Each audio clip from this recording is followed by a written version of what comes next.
Cette idée de campus urbain provient d'une démarche engagée par la municipalité en 2012-2013 qui s'appelait « Parlons ensemble de Sceaux ». On s'est rendu compte que les 10 000 étudiants et les 20 000 habitants ont assez peu de contacts. Sceaux est une ville touristique, elle est connue pour son château, elle est connue pour son parc, elle est connue pour pas mal d'activités, pour ses lycées, mais pas réellement comme une ville étudiante.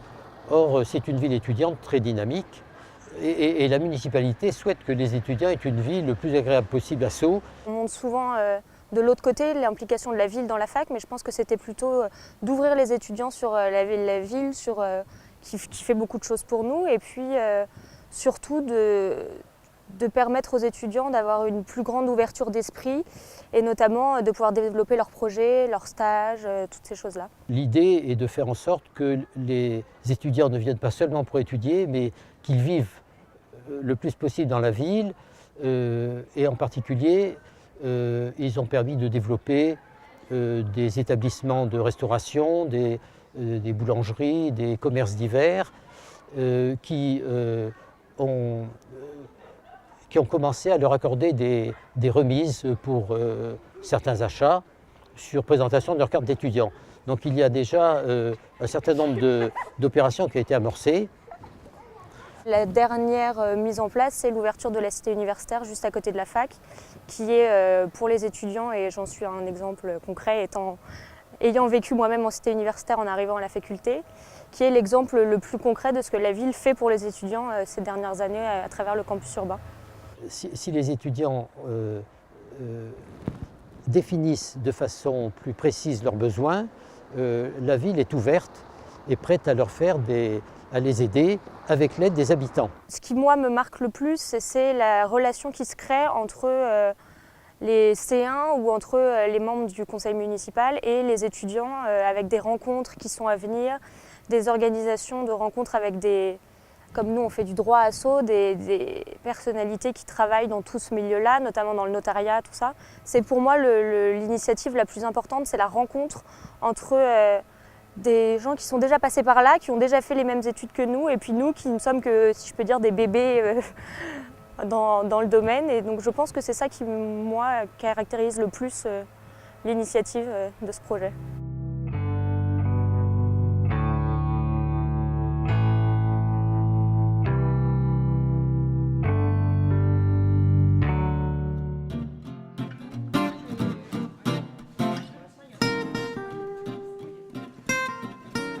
Alors déjà le SIGL, c'est une association pour le maintien de l'agriculture paysanne. Et c'est bien l'agriculture paysanne, c'est-à-dire c'est une agriculture locale qui correspond à des approches qui sont des approches traditionnelles et qui sont telles que les exploitations ne sont pas d'une très grande importance. Il n'y a pas de regroupement, il n'y a pas de société commerciale et cette sorte d'agriculture, bien, à un moment donné, s'est trouvée progressivement en voie de disparition. Donc, des gens ont été sensibles à cette nécessité du maintien de l'agriculture paysanne. Donc, il y a eu des AMAP qui ont d'abord été créés, et puis après, l'idée a essaimé. Et on a vu apparaître un petit peu partout des structures de ce type qui sont telles qu'on soutient un agriculteur local en payant d'avance sa récolte. Donc on l'achète, c'est ce qui fait qu'on peut avoir de très bonnes surprises, de moins bonnes. Alors, on a nos légumes toutes les semaines que l'on a payés d'avance, qui correspondent à un panier ou un demi-panier, et qui varient suivant la saison, suivant le temps, suivant l'humidité, suivant la sécheresse, suivant beaucoup de choses. En fait, nous sommes à côté, en dehors des circuits marchands. Un certain nombre de commerçants de la ville, d'ailleurs, au départ, s'en étaient un peu affectés, pensant qu'on était des concurrents. On n'en est pas. Nous sommes totalement bénévoles, bien sûr. Hein, les gens qui distribuent ce soir sont des bénévoles.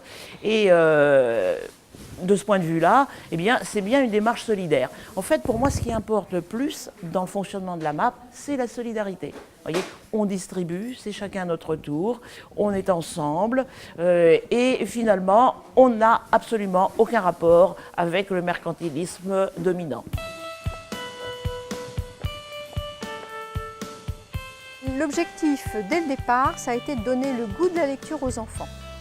par un lien intergénérationnel. C'est-à-dire qu'en fait, nous sommes tous retraités, ou au moins ayant au moins plus de 50 ans, et nous intervenons dans des structures où les enfants sont admis, que ce soit des structures petite enfance ou des écoles, à la demande des enseignants.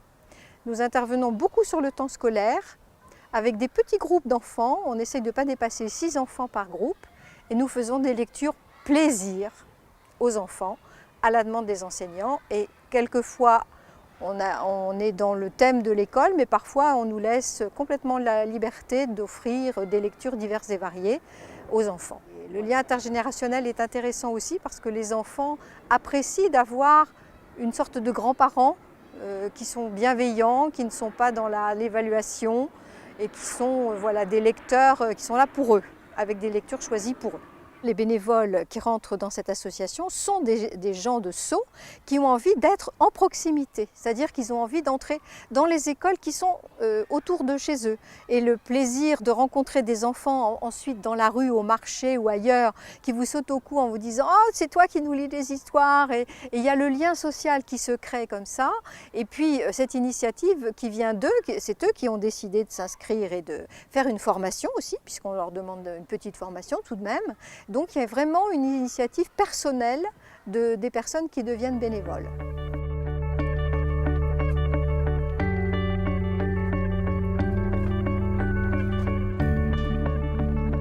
On a créé ce jardin avec l'association Espace en 2012, après plusieurs réunions de concertation avec l'association Espace et la ville. C'est un jardin partagé avec 43 familles adhérentes à ce jour. Donc l'idée est simple, c'est que plusieurs adhérents puissent jardiner sur un espace commun avec des parcelles individuelles et des parcelles collectives. Voilà. Le but, c'est de favoriser les rencontres et les échanges entre les adhérents.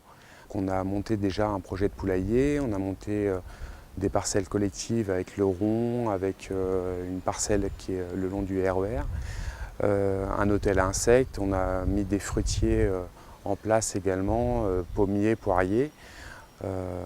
Voilà, on a fait pas mal de projets collectifs. Finalement, ce lieu d'échange et puis de participation avec tout le monde fait qu'au lieu d'être chacun chez soi, on est quand même mieux ensemble à créer des projets, puis on a plus de récoltes, ça favorise vraiment. On prend chaque personne est différente et du coup il y a des liens d'amitié qui sont créés au jardin.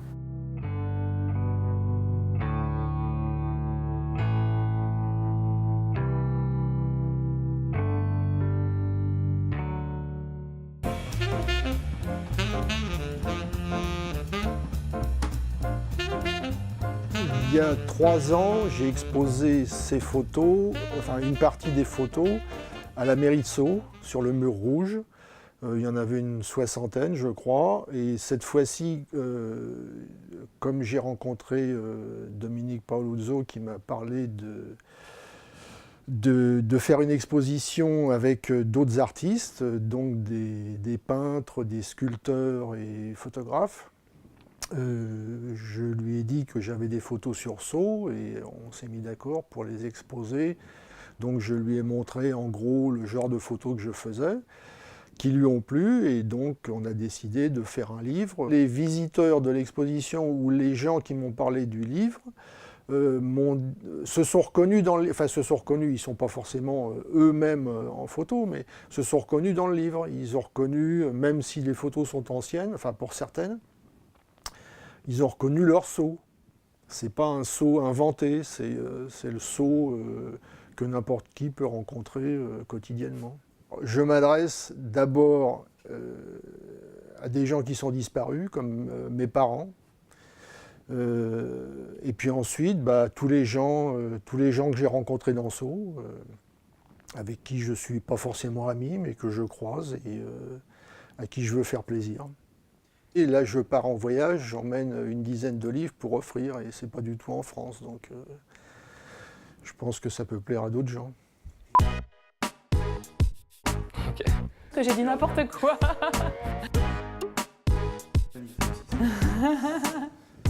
SoSmart, c'est une initiative citoyenne destinée à accueillir des salariés, des étudiants, des entrepreneurs qui souhaitent disposer d'un tiers-lieu qui soit autre que le domicile ou le lieu professionnel pour lancer justement un projet professionnel ou travailler sur un projet professionnel. Alors le principal enjeu, c'est de connecter les hommes et les connaissances au service de création de valeur économique et sociale. Alors on a 3 enjeux majeurs en fait, auxquels on souhaite répondre. Le premier, c'est de permettre à des entreprises de s'implanter et de se développer sur le territoire. Le second, ça va être de créer des synergies entre des publics aujourd'hui éloignés, en l'occurrence des actifs et des étudiants. Et le troisième enjeu, ça va être de permettre à des citoyens de réduire le temps de trajet et donc de pouvoir 1-2 jours par semaine, et voire plus, de rester dans un espace de travail et donc d'améliorer leur qualité et puis l'équilibre de vie pro-perso. SoSmart, c'est un lieu de partage où les utilisateurs viennent partager des connaissances, des idées pour lancer des projets innovants. Donc c'est véritablement au niveau, je dirais, des synergies humaines, des rencontres qui peuvent se faire sur le lieu de télétravail que se situe la valeur ajoutée en termes de création, d'innovation. En fait, le projet, il est porté et il est co-construit par une communauté locale. Aujourd'hui, il y a 80 personnes qui suivent l'initiative et qui participent au travers d'échanges grâce à des ateliers participatifs qui ont permis, par exemple, de décider quel allait être l'équipement Internet informatique du lieu, quelle allait être la décoration, l'identité du site ou encore la grille tarifaire. En fait, sur toutes les étapes de construction, ils ont la possibilité de donner leur avis, de participer.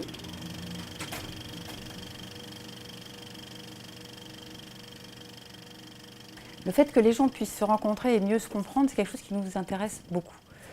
Alors la première activité qui nous a occupés quand on a monté cette agence de création il y a 15 ans, ça a été de réaliser des films biographiques sur les gens, mais pas sur les célébrités. C'est-à-dire qu'on s'est inspiré de ce que fait la télévision pour les gens célèbres.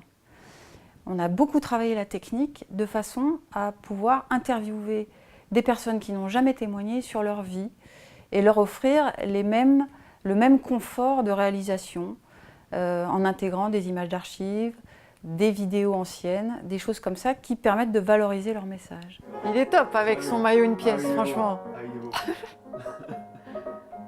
Et c'est elle là, c'est elle ici. Elle est belle. Et le kaléidoscope, tous ces morceaux du puzzle, chaque témoignage étant très différent, finalement, on aboutit à ce qu'on peut appeler la grande histoire, parce que la grande histoire n'appartient pas aux célébrités.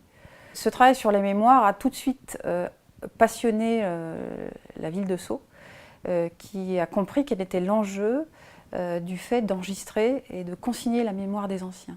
Cette richesse, le fait de pouvoir la faire circuler auprès des collégiens, des lycéens, c'est quelque chose, c'est peut-être la première ville de France à avoir entrepris des travaux de consignation de la mémoire en vidéo.